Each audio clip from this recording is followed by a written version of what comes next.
Hey, everybody. As recruiters, we all know that hiring can be one of the most challenging parts of running a business. Whether you're a startup looking to build a dream team or a well established company aiming to streamline your recruitment process, the right tools can make all the difference. Teamtailor is a powerful, all in one recruitment software your candidates and team will love. It's not just a piece of software, but a way of working.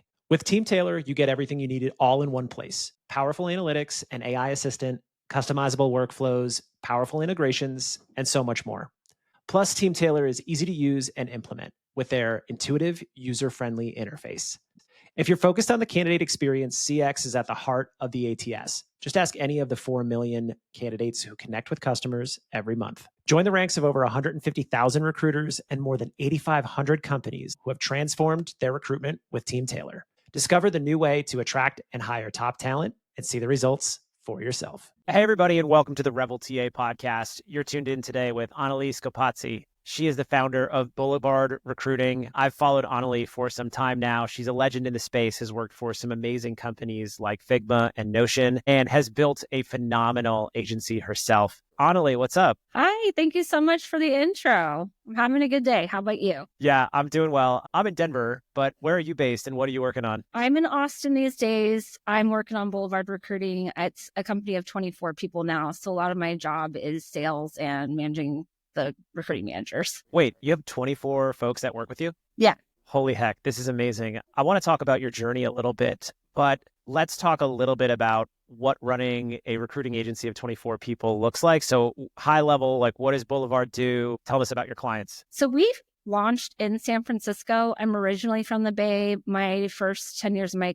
tech career was in the Bay, and I was one of those pandemic moves out here to Austin. We have worked with some Austin startups periodically, but our client base is very heavily following the VC funding, which is San Francisco and New York predominantly. And we embed with startups, specifically being VC-backed startups for the most part. So when I say embedded, it's the fractional model where we bill for time. Nice.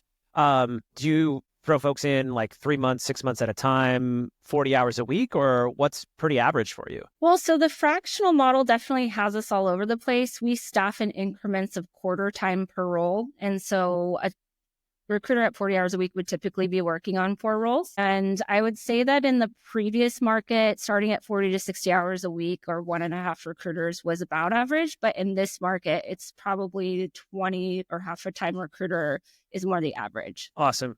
There are so many ways to structure a recruiting model. I think we've seen a lot of transitions in the last few years, particularly in like post zero interest rate policy, where companies are looking to get a great value from their recruiting partners. There's a lot of folks out there that have hung a shingle. I've certainly done my own thing as well.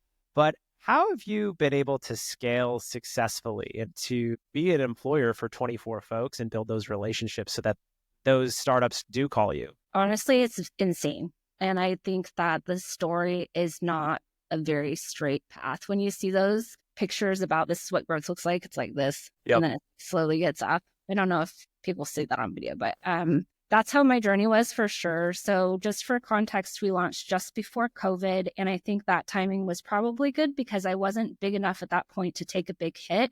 And instead we grew through COVID slowly and steadily with the demand. And so in year 2, we reached nearly 20 recruiters. We were about 18 people, I think, at the peak. And then when the market crashed, we did a layoff and we scaled back down to 9 people. And since then, we've been steadily building. That's awesome. Do you think the contingency model is in a race to the bottom? Ooh, that's a controversial question. I still see a place for them. So there are times when an internal team, or if we replace the internal team where we can't possibly move as fast as a startup needs to make hires fast. And I think having a warm database of candidates with relationships is powerful, whether that's a contingent model or retained one, but that's typically how the contingent model, I think that's what they advertise well, versus us when we embed with clients and we're in their tools and starting from scratch, we don't share our candidates. So for us, it's going to take a little bit longer to build. So, but I think that the headhunting model in general with that centralized database is going to remain valuable. So maybe the question is more between should they then be retained and we don't do contingent? I think that I have seen some agencies be quite successful still today in the contingent model, but it's certainly way more competitive. Do you think there's a difference between the leveling of the role where it's like, okay, if you're running a VPE search, versus some IC software engineers, or say non-technical roles where that embedded model, the fractional model, is a better value proposition than, say, a 22% bill rate on a VPE? It depends. So in a bill for time model, it really comes down to how long do we anticipate this project to take and how much would we project that the total cost per hire would stack up relative to that hire. And I think that in the case of stealth companies, for example, where our cold outreach we anticipate is going to have a very low interest rate, that those would probably take longer. And those are ones we don't tend to engage in. And it might actually be better served by an agency within centralized database where they really know the motivations of these people to have a more efficient search. I really appreciate that answer. Thanks for letting me dive right in, because what I've observed recently over the last few years is a lot of folks want to get into the recruiting space. It's kind of an easy side hustle for leaders to build. A lot of folks think because they've been a hiring manager or because they've worked some recs before that they can go build this better than the existing model. But it's actually quite complex for a really simple solution. Our goal is to get to a handshake and introduce people to great opportunities and serve our clients and our candidates well.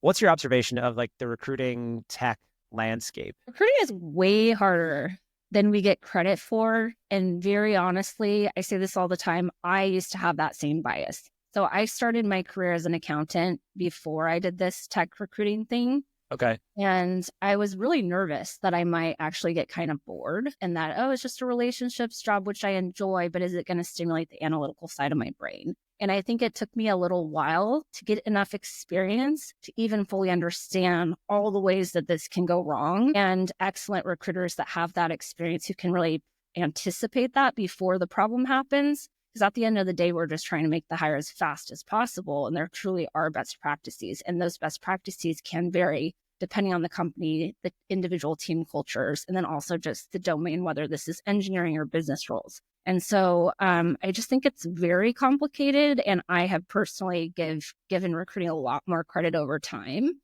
And I will say that in the sense of launching a business, it is an easier business to launch than a software company in the sense that the pain point is proven. My clients all know they need recruiting help. No one needs to convince them. There isn't an education on that. And so then it becomes in a service company and a proven market. It's more about execution. And I think that's where the challenge is. 100%. I think about recruiting from a first principles thinking, like we have three variables. It's time, quality, and cost. Every company, every founder wants to have all three, but really you can only pick two. Yeah. So when it comes to leveraging time and influencing time, I think that's the hardest needle to thread in all of this, because even as an agency, as an external partner, you're invested in the post-hire outcome. Like you want people to be successful in their role. Like no recruiter wants to just like rip up a replacement and then have that person leave in 6 months or 12 months.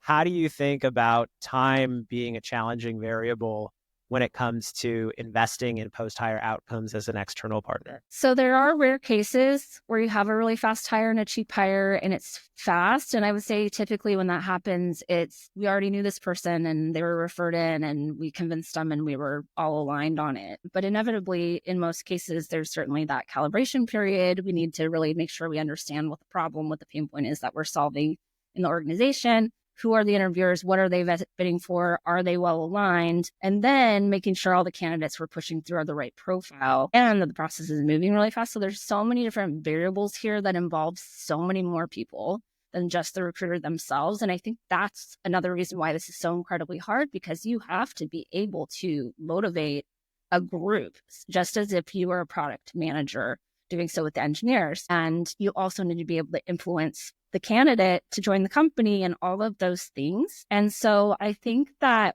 when I think about time, so for example, I constantly during sales calls get this question of what is your average time to hire? And the issue is that it does vary so much. I can tell you if it's not filled within 3 months, I'm really upset. I can tell you if it's filled within 5 or 6 weeks, I'm pretty excited. But then it varies so much on a search by search basis and a client by basis that for me, it's more about how do we make sure that this is as fast as reasonably possible for them?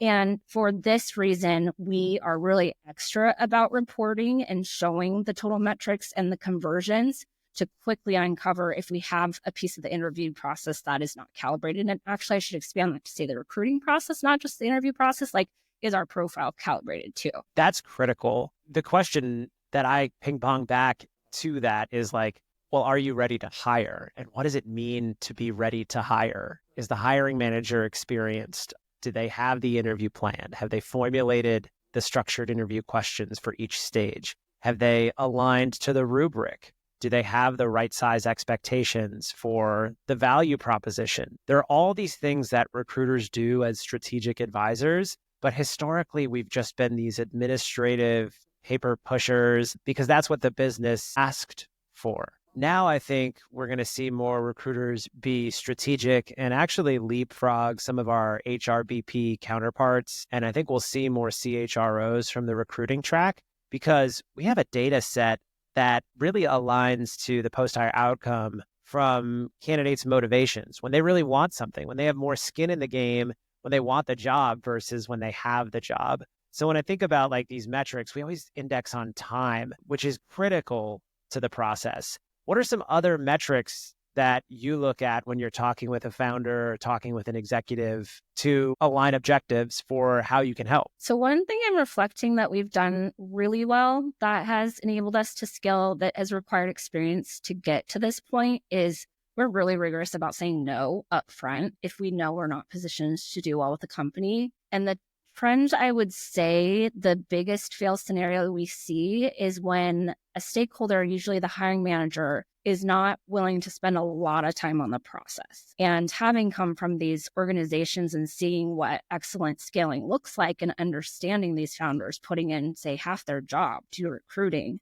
for many years. And we've worked with over 100 startups for context. So we've seen a lot of founders, and there are many that are hiring Boulevard to outsource the problem to let us go fix it. They might show up at a kickoff meeting and review some weekly reports, but they really prefer not to spend time on it. And I've seen that as our fail mode time and time again. And so that's something that I typically vet very early in the sales calls of just, are you willing to embed with our process? Because we are not engineers. We need a technical person to make this successful. And I think that, so in terms of, you specifically asked what metric, and I think it has something to do with the recruiter to hiring manager conversion rate that demonstrates we're calibrated with them, but that calibration requires their attention. Yep.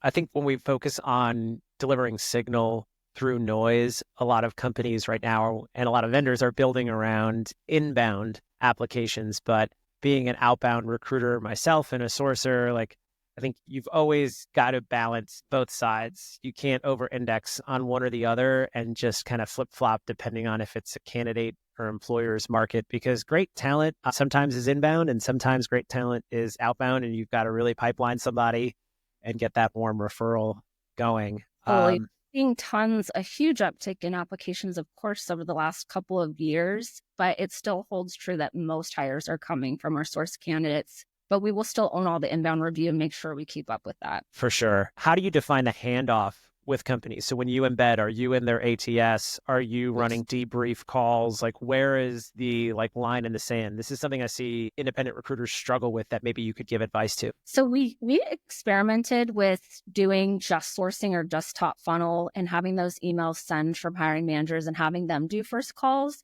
This is a request thematically we saw during the downturn where startups were trying to get things for cheaper and spend less of our time and have us just focus on top funnel. But those experiments failed.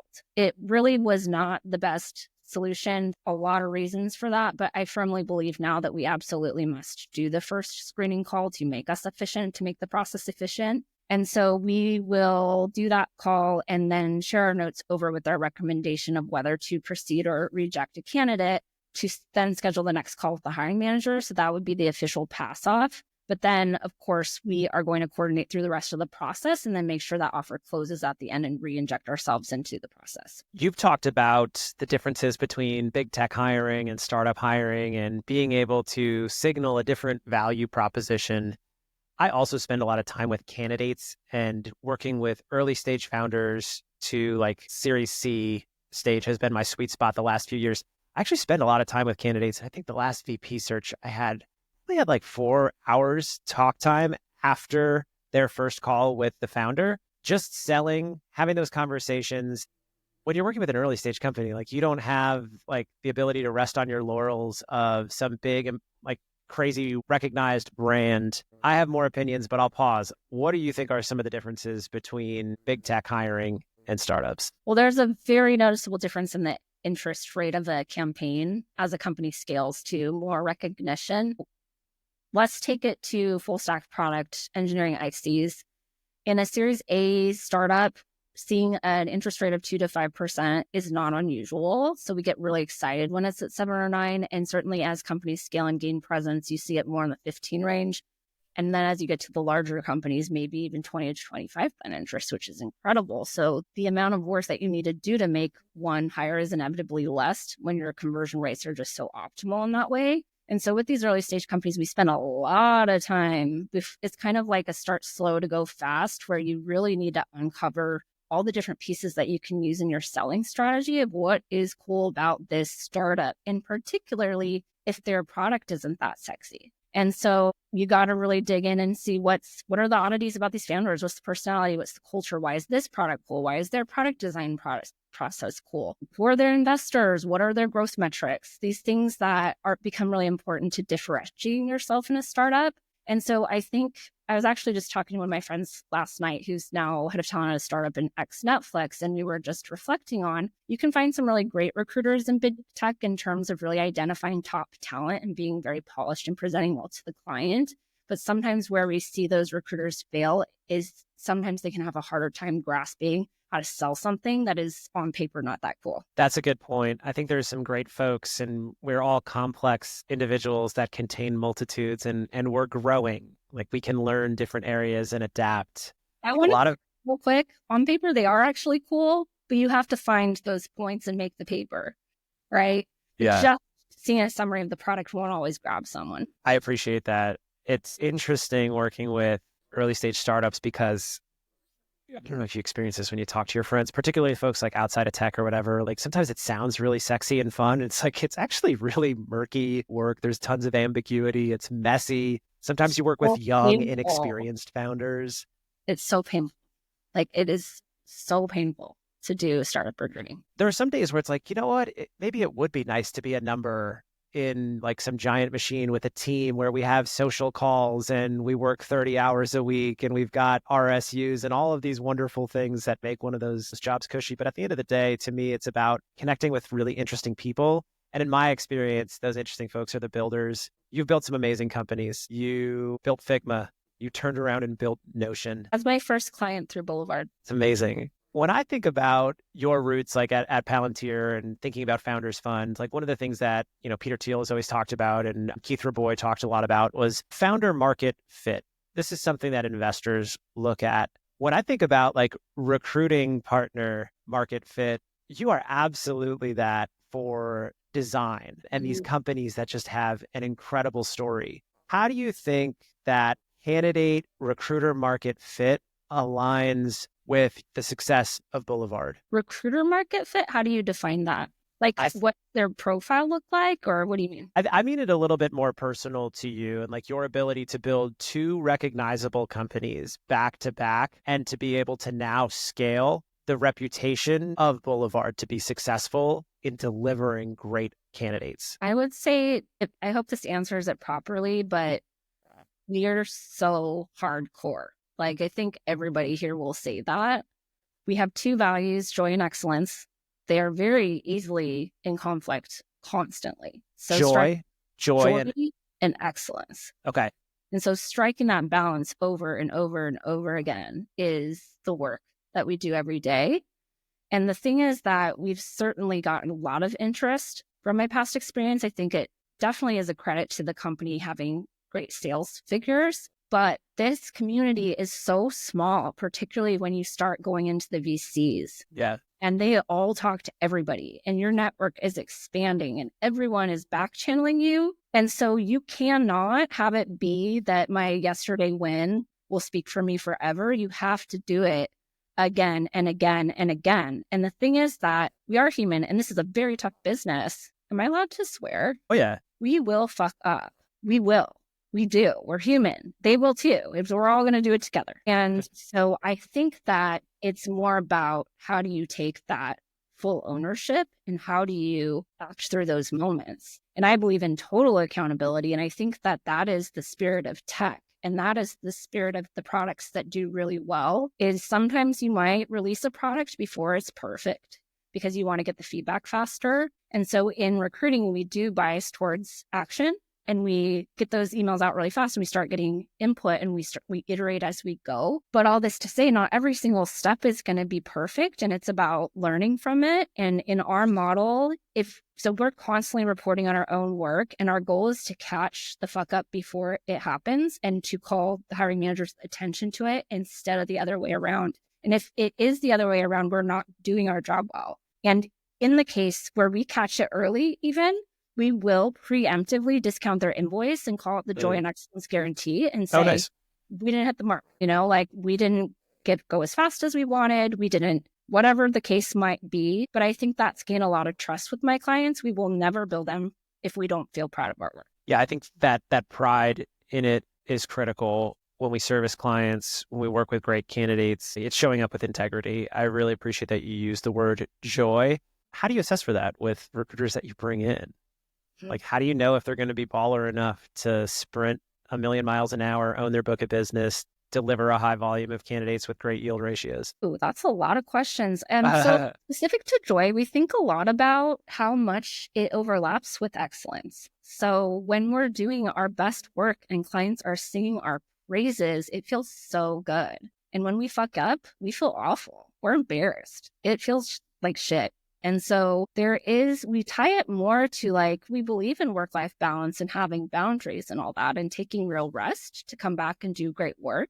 But joy does not mean that we can cruise at all. This is us working our hardest constantly. And so I think, how do we vet for that? I think a lot of it is there is a bit of an attitude, like a positioning, a framing of the world. Are you solutions oriented? Do you embrace challenges and get excited about them? Also, are you willing to admit mistakes and stay humble and tell you about a time that you messed up and what you did to fix it? I think what I've seen as a fail mode too is when people get more defensive about their part in something, and that can make it way less joyful really fast. That's a good call out. I think recently, one of my sequences over 3 weeks, I saw a decline in a few points on reply rates. And that was something that I just talked to the founder about, hey, here's what I'm doing in response to that. Not oh, it's just end of the year. People aren't interested. They're busy, or finding excuses. I think it's being creative of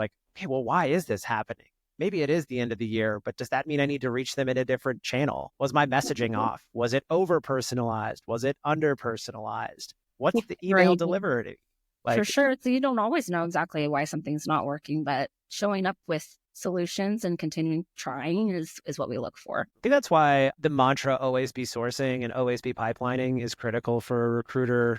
A lot of recruiters and perhaps mid-managers have beep booped along the last few years, enjoying roles where they just don't have a lot of pressure. They don't have to source. One of my takes, I think, in the future of work that's coming up really quickly is that everybody in recruiting is going to have to work recs. Everybody that's working a rec is going to have to source. All recruiters are sourcers, but not all sourcers are recruiters, kind of a square rectangle analogy. What do you think can help a recruiter in the next couple of years just be more impactful and persevere through these adverse times? I'm going to go a little cheesy here because I think it's true. What any psychologist and exec coaches would say is it's about gratitude. So I was feeling a bit anxious recently about an interaction with a business that was doing bad business that impacted me. And I felt very unsettled. And I was venting to my recruiting manager, and she just recentered me and reminded me this did not fill me with joy and it's out of our control. And can we just get back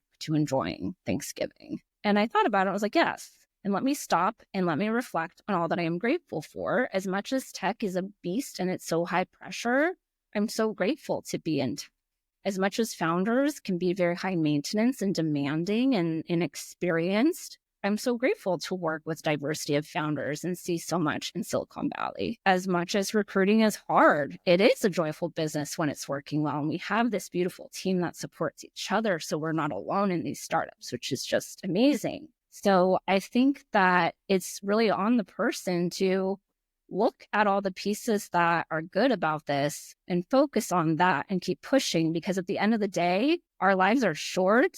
And you're not going to be on your deathbed wishing you closed some offer. And if you can't appreciate that this is joyful in the work and it's meaningful, but at the end of the day, the meaning is not that huge relative to everything else. It's like you have to find the joyful parts in that.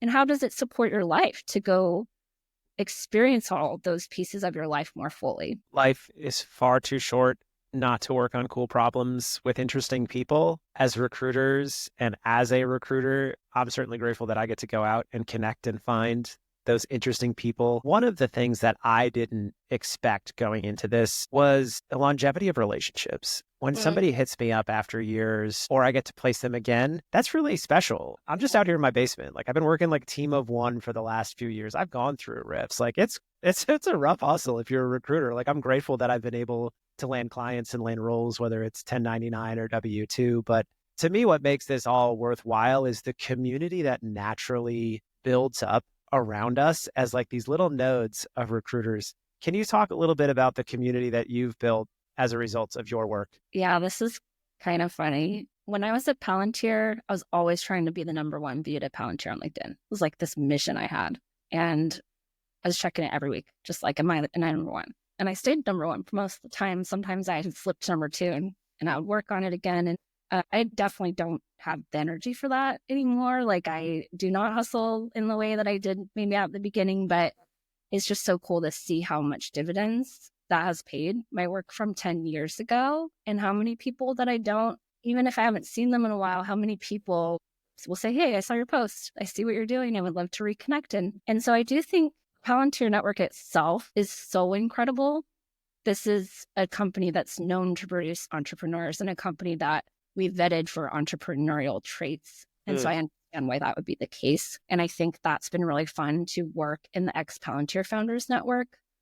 I think obviously Figma is an entity in its own right. It's a force of its own and it's incredible. And the people there are so talented and all the surrounding communities. And so that's actually how I already knew Notion, because the CEOs were friends and we were advising them. And the Founders Network is a really cool one. So founders introduce you to more founders, introduce you to more founders. And so I think that what I've shared your appreciation for, it's not just about the recruiting community, it's also your hiring partners can be just so interesting to keep in touch with. What's cool about longevity in recruiting, I'm going into year 10 and I still have so much to learn. And I've got some great mentors in the space that have presented themselves from just candidly like me reaching out, cold emailing, showing up to conferences, starting a podcast and asking folks like you to come on and meeting my heroes. There's this cool thing that I've observed is like the software engineer who is like principal level, who floats in and out of fractional roles and founder roles. Like I've got an engineer who I would call on any day for like a top tier role, who went through YC recently. And it's like, I'm so excited to see that founder journey. And a lot of folks talk about like your network is your net worth. And I don't know if it's exclusively that, but it is something to call out and say like, yeah, like if you suit up and show up, like you're going to get opportunities as a recruiter. You can start a recruiting company with very little, without a lot of experience, but that's going to be much harder because you're trying to build a reputation as you're doing it, which will be the case for the rest of your career. But to start with the foundation of relationships and people that like working with you and are willing to give endorsements and introductions makes it so much easier. We have never done outbound sales. We've only been fueled by the referrals coming in. And so 100% a testament to the network. That's incredible. We could probably jam on that. So when you think about your inbound interest, do the recruiters that you're bringing on, so if you've got 24 folks, are they also like those little nodes of inbound interest, or do you think it falls more on you and some of your early recruiting partners and the brand of Boulevard? Have we done our own sourcing for our own recruiters? Yes, we have done some of that. So that's different than a sales funnel for my clients base. We don't do that. We tried that for 1 second and it didn't work. So we don't do that. But I do think that when you have a network of recruiters, it's pretty easy to find strong referrals. 100%. What's something unexpected in launching your own recruiting agency that you learned? Ooh, oh God, there's so much. And you can't say taxes. No, because I'm a CPA, so absolutely not that. Oh yeah, you saw that coming.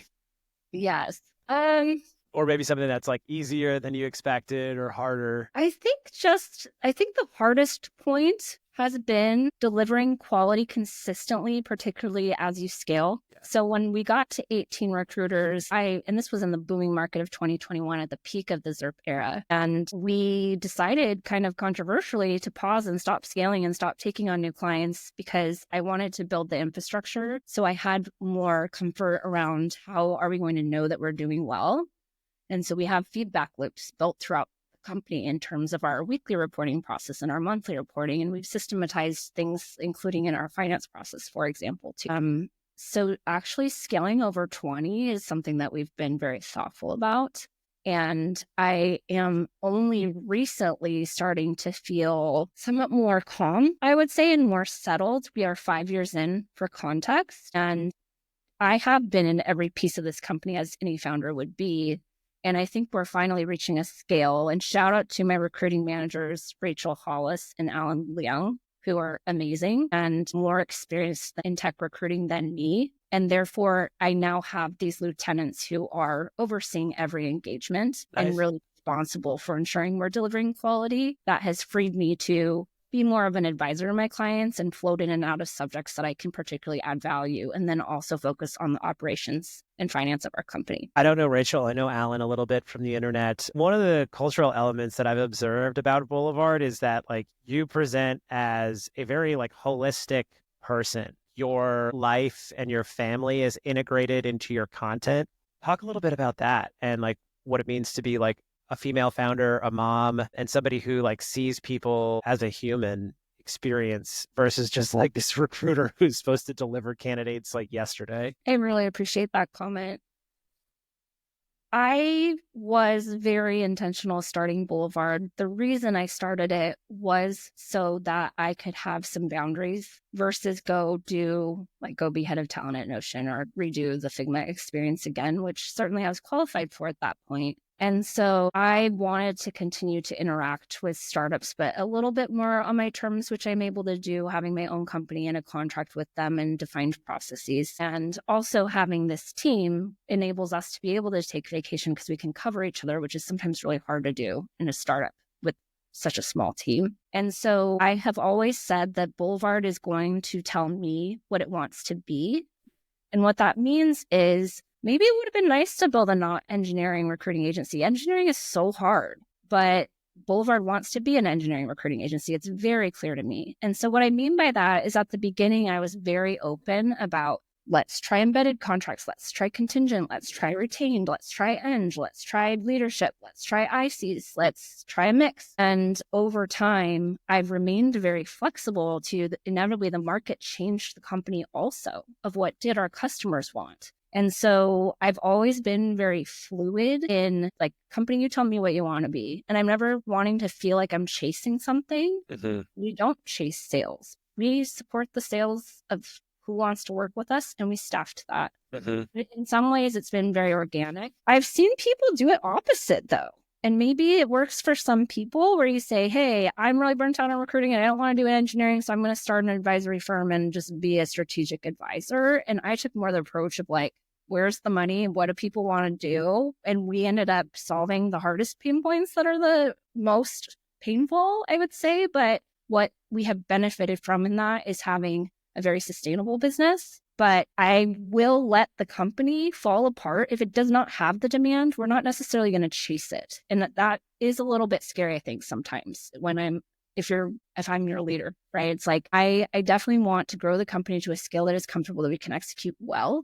But if the market crashes, we had to scale back to meet the demand. And I think this is all to say part of that has been maintaining a real value in my personal life. I'm a new mom. I have a 2-year-old, and it was important to me to take a maternity leave when the market was falling apart. And so that was a very strong boundary that I have where I didn't work for 3 months. I had an interim COO that would check in with the team, and that's when we had to do the layoff. We've always just kind of gone with the flow and made sure that we had the capacity to do it really well. I kind of got some chills, like when you were just talking, like I don't want to underestimate like how in awe of what you have built I am. And I don't think that's unique to me. Like I truly admire what you have done. I think there are literally like thousands of other people out there who look to Boulevard and want what you have. What advice do you have for those people? Thank you. I think it's important to really understand your strengths. So are you familiar with Strengths Finder? Yeah. One of the strengths in itself is called Maximizer. Oh, yeah.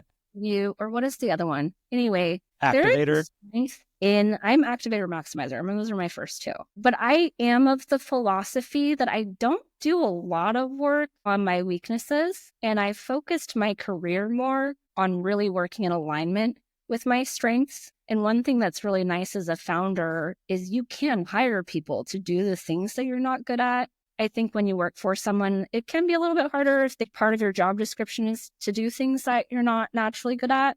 But one thing I have found that while I am a people person and I see the whole human, I'm actually not necessarily a great manager in the way that I see in Rachel and Alan. And I think I actually never really reported. I reported into recruiters for a brief period of time in my career, but it's largely been reporting to CEOs and COOs and engineers. And so I haven't seen what great management looks like except observing them and really like understanding what it takes to support someone and put together a plan and not just throw them in the deep end, because that's 100% my style. But I think that just really understanding your strengths, because when business owners come to me and ask, should I start your same company? What did you learn? Should I do contingent? Should I do embedded? Should I do engineering? Should I do exec? And the thing is, it really depends on that person and what they are good at and who is their network and what are their strengths. And I can't tell them what that is. There isn't a model that you can just replicate. Yep. Rather, I think it's about, and then also just being open to doing things that maybe you didn't want to do if you're interested in having a sustainable business. I think that's great. And what I heard tucked in there, I just want to call out, is following your own instincts. And great leadership comes from within, great intuition, great entrepreneurship. At the end of the day, we can have advisors, mentors, coaches, managers, friends. Life is too short not to figure out what you want to do and focus our energy on that. So I appreciate that you tucked that in there. And cool to hear you call out. I would like to interject that I think also as a leader, articulating your values early. At Boulevard, we didn't define them right away. And when we announced Join Excellence, it really resonated with how we're operating and what I think we were demonstrating in our values. But you do need to find people that are aligned with that. You have to find people that are aligned with your leadership, and not everyone is going to get behind it. So I think just defining it sooner and articulating it sooner will make sure you get the right team behind you a lot faster too. Your communication style is very intentional, and I think it could be rooted in your executive reporting that you've built your career on, and maybe that even as a foundation in finance and talking to those C-suite leaders. When you just moved over your shoulder as a poster that says, "Be still," do you want to share a little bit about just like your interest in mindfulness, in communication, being measured? So do you see the continuation? So I love it. My soul.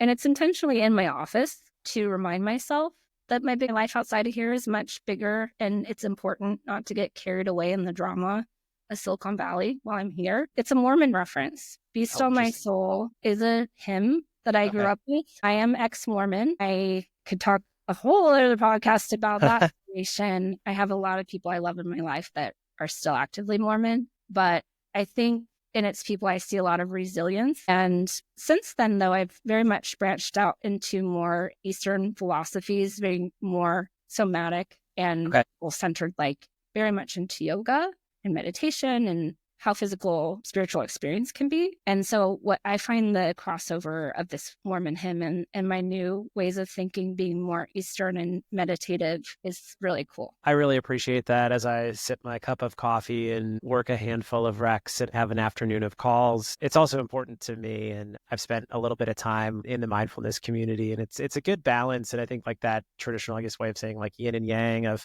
who we are outside of work integrates into who we are with work. And I truly believe it has an impact in what candidates see in us when we pick up the phone and engage with them. I think candidates are quite discerning, especially at a certain level. They pick up on these like subtle ways in which we interact in the world around us. And that's probably attributed to some of the success you've seen as well and the work that you've done for yourself and how you show up for others. I would say yes, and do it for you. You are the only person that is witnessing your entire life. You're the one that's in your head when you go to bed. And so if you are not present and enjoying the experience, what really do you have? And so people pick up on that, great. But at the end of the day, you're the one that's going to pay the consequence. Anneli, you're an inspiration. Thank you for joining the podcast today. How can people stay in touch with you and the work that Boulevard is doing? LinkedIn, very much. I'm very much LinkedIn queen. Sorry, Elon Musk. I'll throw it. Nice. I'll throw it in the show notes. Awesome. Well, thanks for your time today. Wishing you the best. Go kick ass in 2025. Yes, you too. Thank you so much.